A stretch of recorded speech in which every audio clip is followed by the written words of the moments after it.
Did you know that you can set the base timing and fix a P1345 code in your GMT400 without the expensive scanner? Well, you can, and I'm going to show you how right now. Let's go. I recently replaced the distributor in my GMT400, it's a 1998, because the teeth were awful. So, first point of contact, make sure your distributor is not original and chewed up like this one was. So first things first, our coil is disconnected and I have the cap off of the distributor. Next, we need to mark our balancer with a contrasting color. You don't have to do this, but it makes it so much easier.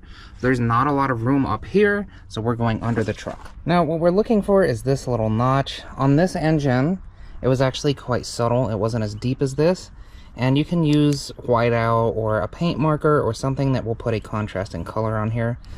We go up under here and you can see the balancer over here. You can see that I've already attached a wrench to. What you can do is, with the coil disconnected obviously, bump the engine over with the starter until the line comes down here where you can reach in and mark it. Once that's done, we go back up top. You see how the rotor is pointed toward the front of the engine? That's what we want.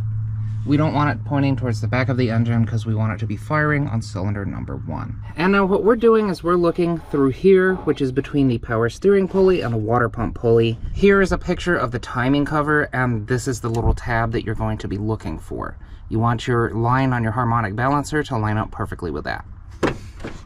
Now, to get the timing mark exactly where the tab is, we're going to have to turn this by hand because pumping it over electronically is just not going to work. Now, this is not the best footage, but the line on the harmonic balancer matches perfectly with the tab on the timing cover. So what you could do is take your cap and mark on your actual body of your distributor where number 1 is, and then you want your rotor to perfectly line up with that. However, because I like visuals, I modified my garbage old distributor cap here, and we'll be able to see this.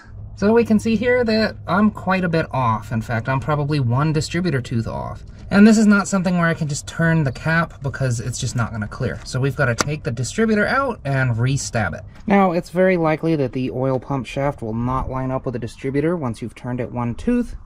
And so I have my modified distributor, which is the old one out of this truck, that I've ground the teeth off of, and I'm making an oil pump primer out of it. But we're going to use it to get the oil pump shaft where we need it. And we've got it where we want it. Now, alternatively, you could use a really long screwdriver and do the same thing, which I tried to do but failed. So now with it moved 1 tooth, yeah, that should actually be perfect. So we want the terminal from the cap to be smack dab in the middle of the terminal for number 1. Now with that done, I can simply pop the cap back on, and we want to be sure that we reconnect the plug on the back of the distributor as well. It's going to be harder to do that with a cap on there, so do that first. Awesome. And then we can find our coil wire and reconnect that as well. Before we can start it up, we're going to clear the stored codes here. I'm using my $20 scanner from Walmart.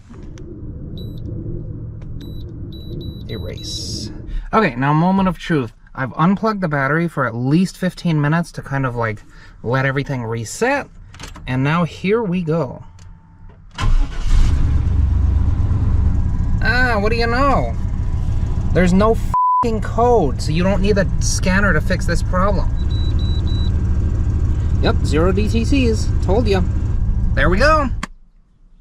That's all there is to it. It really is that easy. So the next time some old fogey on the internet tells you that it cannot be done without the scanner, because you're never going to clear the code, you're never going to get it perfect, send them this video and tell them whatever you'd like. And that said, I hope this video was useful or helpful to you.